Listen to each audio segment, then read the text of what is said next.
A very good morning to all our Sports Today family members. It's just been about 11 hours ever since the India versus West Indies first T20I ended. And India inexplicably, if you have to look at it, 4-run loss and they are down 0-1 in the 5-match series.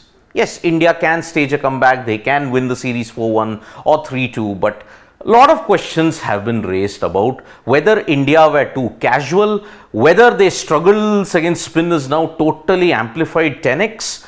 What is the situation that is plaguing Team India at this point in time?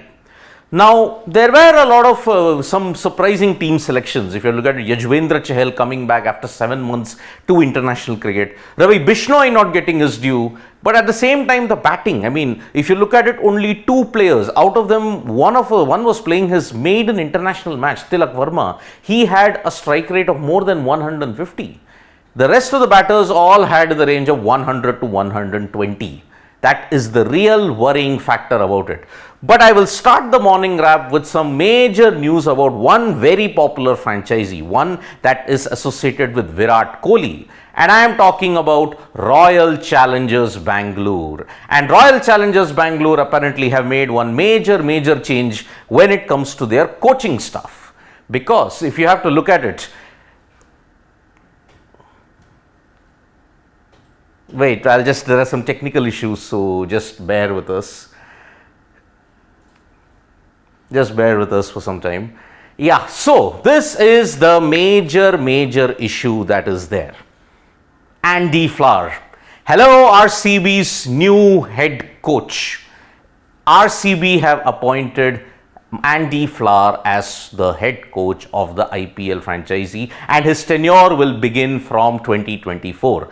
Mike Hesson and Sanjay Bangar have been shown the door after RCB's underwhelming show in the last couple of days. So, in the last couple of editions. So, Andy Flower, what is it with the RCB LSG rivalry that ensures that people are also poaching other people's coaching staff also? Remember, in 2023, the spiciest contest that was available was the LSG versus RCB encounter. You look at their match at the Chinnaswamy, you look at the match that was held in the Ekana Stadium, you saw tempers flare. Andy Flower, Gautam Gambhir, they were part of the LSG contingent. But you have to understand, Andy Flower's tenure as the head coach, as one of the coaching staff members of LSG was already done.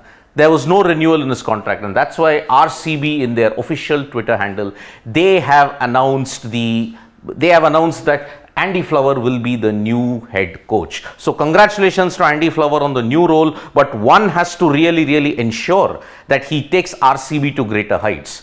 So if I have to focus on RCB now, the next bit of news adds to the confusion that is there when you look at the Indian team selection for the Asia Cup. This is regarding KL Rahul. Now, yesterday there were reports floating around that KL Rahul and Shreyas Iyer might not be available for the Asia Cup. This was because the BCCI were not too keen on rushing them back when it was in this way. Now, according to a report in the Times of India, KL Rahul is apparently fit and the BCCI are looking to get him back into the team for the Asia Cup. But the same is not said about Shreyas Iyer, because Shreyas Iyer's back injury is taking some more time to heal, and that is why Shreyas Iyer looks all set to miss the Asia Cup. KL Rahul might be drafted into the Indian cricket team, but this is according to BCCI sources that have told several media outlets. There is no official confirmation. Remember, in the next couple of days, you will have to choose the team for the Asia Cup. And that is why it is going to be a big call as to whether KL Rahul plays or he doesn't play. Remember, you need to give them some game time, KL Rahul and Shreyas Iyer. If Shreyas Iyer doesn't make it to the Asia Cup, one honestly feels that his World Cup chances are also over. As far as KL Rahul is concerned, the same thing. If he cannot play the Asia Cup, it is very difficult then to fast track him for the 3 ODIs against Australia and then the World Cup. It will be far too little game time. So the new update is that KL Rahul might apparently be fit for the Asia Cup and he could be slotted in. That means if KL Rahul plays, then Ishan Kishan warms the bench. Sanju Samson also warms the bench in that case. So lot of conundrums when you look at the Indian cricket team for the Asia Cup. And KL Rahul's availability now adds a new dimension into this entire team selection. Will the selectors make the right call? Will the team management make the right call? That is really, really important. But when you look at the team management and the selection, it looks as if the Indian cricket team, when it comes to T20Is, is not listening, because Hardik Pandya gave a very, very telling statement after India's 4-run loss to the West Indies at the Brian Lara Stadium in Tarouba, because India just could not cope up with the pace and the variations of the West Indies pacers as well as of Akil Hussain. Remember, the first over that Akil Hussain bowled, that set the cat amongst the pigeons. India did not field well. They dropped catches on a regular basis. Their fielding was lax. Maybe was it a very casual approach by the Indian cricket team in this match? Hardik Pandya categorically said no, it wasn't a casual approach. The main point that Hardik Pandya mentioned in his post-match presentation was that when you lose wickets in bunches, it is very difficult to come back, and that is why it is very, very important to not lose wickets. Partnerships were just not been built, and when a partnership was been built, they had to go out.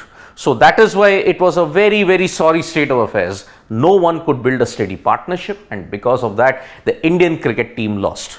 The same thing might be echoed by Arshdeep Singh also, because Arshdeep Singh, he made a comeback and he bowled pretty well, but his 4 wides, especially 3 in the 19th over that he bowled, it was really, really not a good sign. So Arshdeep, he also admitted that yes, we could not build partnerships, and he said that in the post-match press conference as well. We will analyze what went wrong, and because we could not build partnerships and because West Indies bowled well in the death overs, that was the main reason why India just could not win. So Hardik Pandya acknowledged that losing wickets in bunches and that at crucial times meant that India had to play catch up. Arshdeep Singh, on the other hand, he also was not sure as to why the Indian top order struggled, and because they were not able to build partnerships, that was the main reason why India had lost. So this is about the cricket section that we are talking about. I mean, RCB making a massive call, and at the same time, when we look at it, Indian cricket team adding a new dimension with KL Rahul now reportedly been available. But let me reiterate again, there is no official confirmation. Underlined, no official confirmation. So that was about it when we come about cricket. Now when we talk about other sports, the inconsistencies continue for PV Sindhu, and in the Australian Open badminton tournament, unfortunately, she was knocked out in the quarterfinal yet again. Bevan Zhang put on a great show, straight games, and PV Sindhu's woes continue unfortunately because she lost yet again in the quarterfinal, and because of that, her inconsistencies have continued ever since that foot fracture that she suffered last year that forced her to miss the championships, the world championships, and since then she's not been the same. Not an ideal build up for the Asian Games, and remember, the field in the Asian Games is going to be much more tougher. But the Indian contingent are still there. There are some 2-3 more players active. There's Priyanshu Rajawat who will take on Kidambi Shrikant. HS Pranoy is there along with Anthony Ginting. So that's why all these matches now will be very important for the Indian contingent. But from PV Sindhu, let us move on to a massive moment in the world of Indian chess. Remember, the ongoing Chess World Cup is going on, and it is kind of 2 eras together. The passing of the torch moment happened yesterday.